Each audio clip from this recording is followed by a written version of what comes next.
નમસ્કાર દર્શક મિત્રો, એડી ન્યૂઝમાં આપનું હાર્દિક સ્વાગત છે। હું છું આપની સાથે આરડી વાઘેલા। જોઈએ આજના મહત્વના સમાચાર। અંકલેશ્વર ઓએનજીસી ખાતે સિવિલ સુરક્ષાની તૈયારીઓના ભાગરૂપે એર સ્ટ્રાઇક મોકડ્રીલ યોજાયું। ભરૂચ જિલ્લામાં સિવિલ સુરક્ષાની તૈયારીઓના ભાગરૂપે ઓએનજીસી અંકલેશ્વર અને જીએનએફસી ભરૂચ તેમજ બિરલા કોપર ટાઉનશીપ દહેજ ખાતે મોકડ્રીલ યોજાયું। મોકડ્રીલમાં ફાયર ઇમરજન્સી, જાનહાનિ બચાવ કાર્ય, ઇમરજન્સી તબીબી સેવાઓ અને સારવારનું લાઈવ નિર્દેશન કરાયું। મોકડ્રીલમાં આરોગ્ય વિભાગ દ્વારા હોસ્પિટલની વ્યવસ્થા કરવામાં આવી। 4ના ટકોરે સાયરન વાગતાની સાથે મોકડ્રીલનો પ્રારંભ થયો હતો, જેમાં જાનહાનિ બચાવ કાર્ય, ફાયર ઇમરજન્સી તબીબી સેવા અને હોસ્પિટલમાં સારવારનું લાઈવ નિર્દેશન કરવામાં આવ્યું હતું। આ મોકડ્રીલ દ્વારા નાગરિકોને માર્ગદર્શન આપવામાં આવ્યું હતું। આ પ્રસંગે જિલ્લા ભાજપના પ્રમુખ પ્રકાશ મોદી, નગરપાલિકાના ચીફ ઓફિસર કેશવ કોલડિયા, અંકલેશ્વરના પ્રાંત અધિકારી ભવદીપસિંહ જાડેજા, ડીવાયએસપી ડોક્ટર કુશલ ઓઝા, ઓએનજીસીના એસેટ મેનેજર જેએન સુખાનંદજીની અધ્યક્ષતા હેઠળ ડિફેન્સ મોકડ્રીલનું આયોજન કરવામાં આવ્યું હતું। આ મોકડ્રીલના પ્રસંગે અંકલેશ્વર મામલતદાર કરણસિંહ રાજપૂત, જિલ્લા આરોગ્ય અધિકારી જે દુલેરા, ઓએનજીસી ફાયર વિભાગના અધિકારી સહિત અંકલેશ્વર પોલીસ મથકના પોલીસ અધિકારીઓ, આરોગ્ય વિભાગના તબીબીઓ અને ઓએનજીસીના કર્મચારીઓ ઉપસ્થિત રહ્યા હતા। એડી ન્યૂઝ સાથે રિપોર્ટર જયેશ પ્રજાપતિ, અંકલેશ્વર।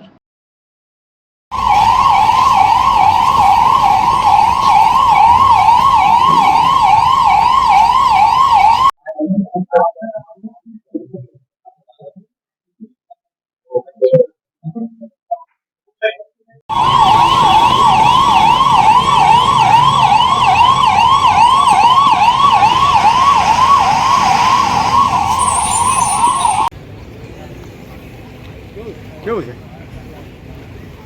આને કહેવાય મોકડ્રીલ।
હા, આજરોજ ભારત સરકારની સૂચના મુજબ અને મિનિસ્ટ્રી ઓફ હોમ અફેર્સની ગાઈડલાઇન્સ મુજબ સિવિલ ડિફેન્સની મોકડ્રીલનું આયોજન અંકલેશ્વર ઓએનજીસી ખાતે થઈ રહ્યું છે, જેમાં 4 વાગે 2 મિનિટના સાયરન બાદ એક્સરસાઇઝ ચાલુ થશે, જેની થીમ છે એર સ્ટ્રાઇક, એર રેડ। આ એક્સરસાઇઝમાં સરકારશ્રીના revenue department, police department, fire department, health તથા અન્ય સર્વિસીસ ભાગ લેવા જઈ રહી છે, જેની એક્સરસાઇઝ સમાપ્ત થયા બાદ 7:30 થી 8 વાગ્યા સુધી તમામ સિટીઝમાં બ્લેકઆઉટની સ્થિતિ સર્જવા જઈ રહ્યા છીએ ત્યારે સૌને આ ઓપરેશન અભ્યાસમાં ભાગ લેવા માટે વિનંતી છે. Thank you.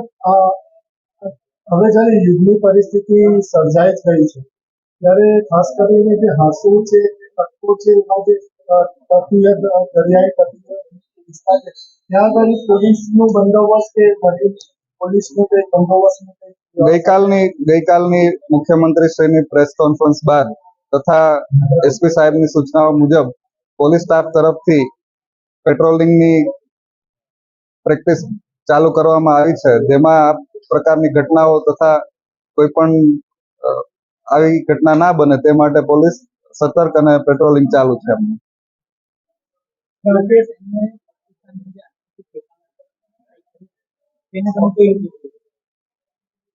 ભારત અને આપણા દેશના વડાપ્રધાન આ 22/4 જે આપણા દેશના 26 પર્યટકો પર જે આતંકવાદીઓએ એમનું નામ અને ધર્મ પૂછી અને જે એમના ઉપર ફાયરિંગ કરી જે મોતને ઘાટ ઉતારેલા છે અને ત્યાર પછી સમગ્ર દેશની જ નહીં પરંતુ સમગ્ર વિશ્વમાં એક આતંકવાદી કૃત્યના નામે એક સિમ્પેથી ક્રિએટ થઈ છે ભારતના માટે કે આવું આતંકવાદીઓ જઘન્ય જે કૃત્ય કર્યું છે ને એની પાછળ પાકિસ્તાનનો હાથ છે.